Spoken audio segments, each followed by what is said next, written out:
के अरे अगाडि चाहिँ है ह्यान्ड रोटेसन टक्क ह्यान्डको मुभमेन्ट र होइन हात हाम्रो यो अगाडि जाँदाखेरि हाम्रो खुट्टा यो अगाडि जान्छ है त्यसपछि यो मुभमेन्टहरू अगाडि भने है अबको मुभमेन्ट के छ भन्दाखेरि हामीले रिलिज कहाँबाट बेस्ट हुन्छ है बलरको हाम्रो रिलिज कहाँबाट बेस्ट हुन्छ भन्ने हो है जस्तै अब कहाँबाट भन्यो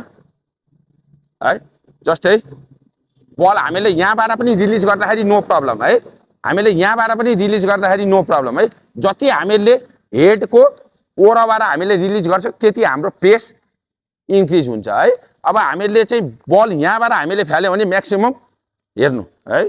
हेडको है ब्याक साइड ब्याकबाट हामीले फ्याल्यौँ भने युएसबाट फ्याल्यौँ भने फुल टच होइन यहाँबाट फ्याल्यौँ भने फुल टच र कन्ट्रोल हाम्रो चाहिँ धेरै हुन्न है यहाँबाट बललाई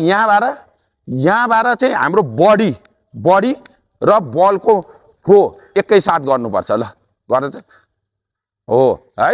यो ह्यान्ड यहाँ हाम्रो भइसकेपछि यो ह्यान्डको र बडीको कोअर्डिनेसन एकैचोटि मिल्नुपर्छ है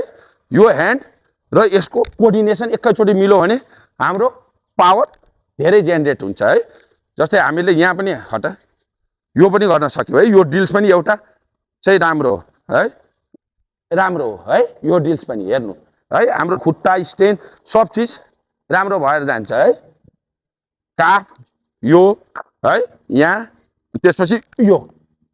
है कति चाँडो हल्लिन्छ है स्पिड पनि बढ्छ है बुझ्यो होइन हामीले चाहिँ के अरे कहाँबाट रिलिज गर्नुपर्छ भनिदियो फेरि है हो यहाँबाट चाहिँ हामीले रिलिज गर्यो यो बडीको मोसन र यो हिट एकैचोटि हुनुपर्छ है अनि हाम्रो स्पिड जेनेरेट हुन्छ है त्यो याद राख्नु है सबैले थ्याङ्क यू है